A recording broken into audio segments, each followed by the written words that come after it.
मैं पुलिस प्रशासन को भी कहना चाहता हूँ और मीडिया के लोगों को भी कहना चाहता हूँ कि इन बेरोजगारों को क्या गुनाह है। कांग्रेस सरकार ने पहले बजट में कहा कि हमारी सरकार आएगी तो हम ऊर्जा विभाग में 6000 पदों पर टेक्निकल हेल्पर भर्ती निकालेंगे,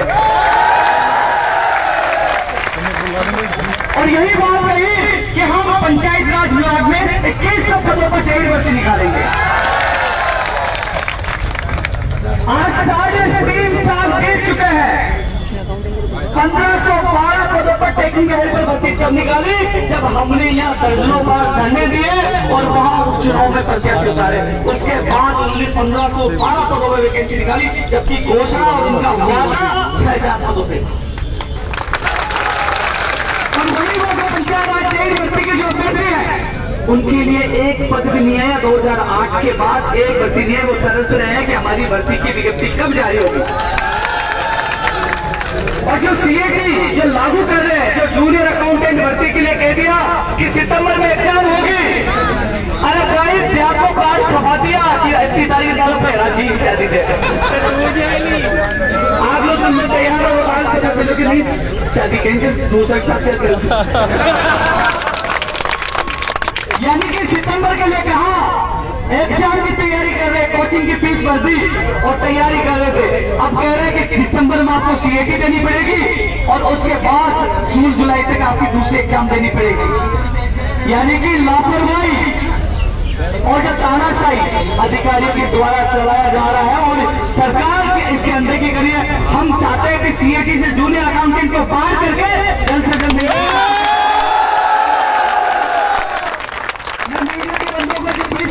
जो बंदे बैठे हैं अपने दिल पर हाथ रखिए कि पहले बजट की घोषणा पूरी होनी चाहिए, नहीं होनी चाहिए। आपने घोषणा हमने नहीं की, अरे हमने मांग नहीं की, हमने घोषणा नहीं की। घोषणा आपकी थी कथनी और करनी मंत्र की। आपने लंबे लंबे लक्ष्यदार भाषण दिए थे, विधानसभा में बोला था कि हम बजट में 6000 पदों पर टेक्निकल हेल्पर भर्ती निकालेंगे। उसी मांग के लिए यहाँ जुटे कि हमें 6000 पदों पर टेक्निकल हेल्पर भर्ती चाहिए तो चाहिए।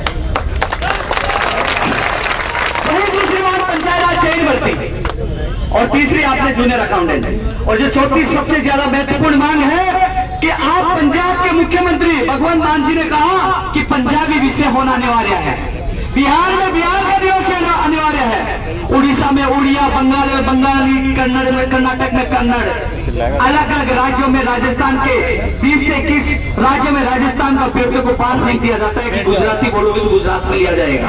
और राजस्थान में बाबा जी का भंडारा बना दिया, कोई भी हो खाना खाने के लिए ऐसा नहीं होने देंगे। हर एमएलए को हमने ज्ञापन दिया, बलजीत यादव जी को मैंने ज्ञापन दिया, उन्होंने विधानसभा में उठाया और उन्होंने मुख्यमंत्री जी के सामने बात रखी। मुख्यमंत्री जी का कमेटी बनाएंगे।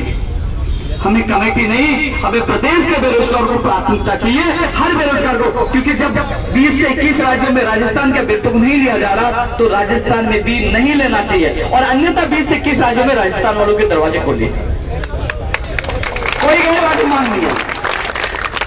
मैं सुबह अखबार पढ़ रहा था, एक विज्ञप्ति आई डीएलवी की, बोले कि समीपा में हम भर्ती कर रहे हैं एएनजे, पता नहीं कौन कौन से 2-4 पद थे, तो उसमें कह रहे हैं कि 44,000 प्रति माह सैलरी देंगे। अरे भाई 20,000 दे दो, ये लोग लगने के तैयार है, सरकारी की नोट निकाल दो। 44,000 प्रति माह, बड़े श्रम की बात है। आप 20,000 नौकरी जो सैलरी नहीं दे पा रहे हो, 44,000 कहां से देखो। आपने वादे किया संविदा के नाम पे शोषण बर्दाश्त नहीं किया जाएगा। हर पेपर लीक हो रहा है, कभी राजस्थान पुलिस, कभी रीट, कभी जेल, ये क्या तमाशा बना दिया है।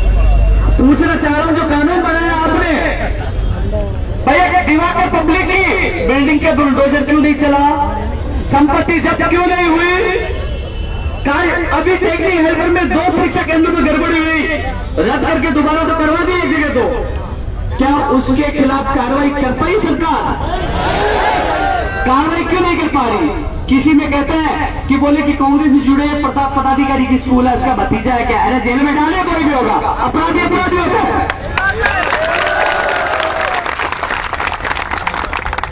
हालात यह है कि 2013 की नर्सिंग भर्ती हो चाहे पंचायत राज एलडीसी भर्ती हो, इन्हीं कार्यकाल की भर्ती आज भी लंबित है। 2 बार मुख्यमंत्री जी ने घोषणा की थी, 2 बार घोषणा की थी। अब कह रहे आने वाली कैबिनेट मीटिंग में हरी झंडी दिलाकर 9 साल बाद पंचायत राज एलडीसी भर्ती 2013 के अभ्यर्थियों को न्याय मिलेगा। आज मैं ये चर्चा इसलिए कर रहा हूं कि हमारे बेरोजगार, तमाम बेरोजगार की जो पीड़ा है, कम से कम पता चले कि ये कहते हैं कि आप बार बार धरना प्रदर्शन क्यों करते हो। धरना प्रदर्शन एक बार नहीं, हमें 1000 बार करना पड़े, हम नहीं तकेंगे, ठगोगे आप।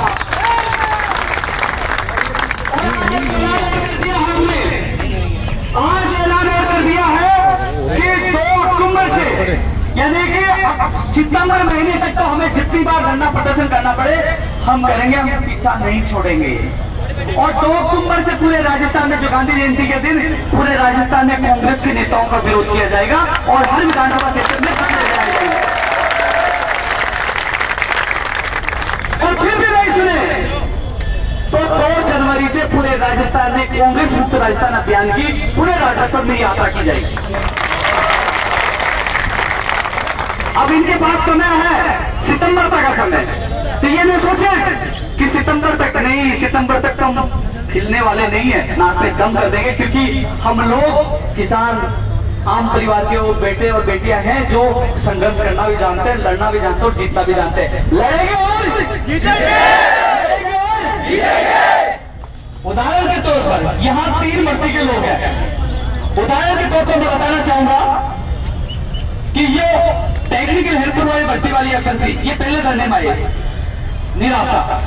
दूसरे धरने में आए, मंत्री जी ने कह दिया पति नहीं, हमने प्राइवेट लोगों को लगा दिया, कोई भर्ती नहीं आएगी।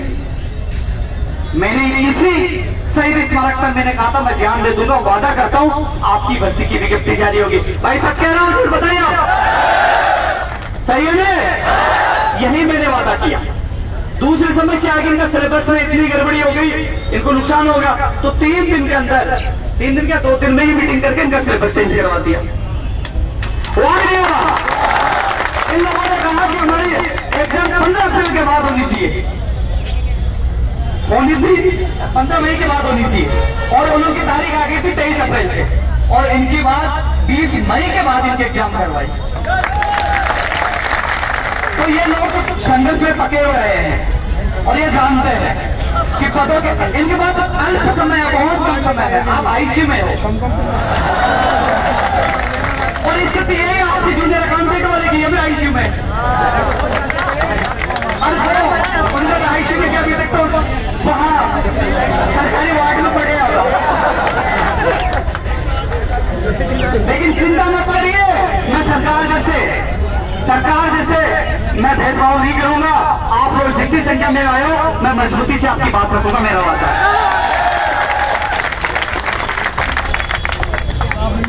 युवा साथियों, सबसे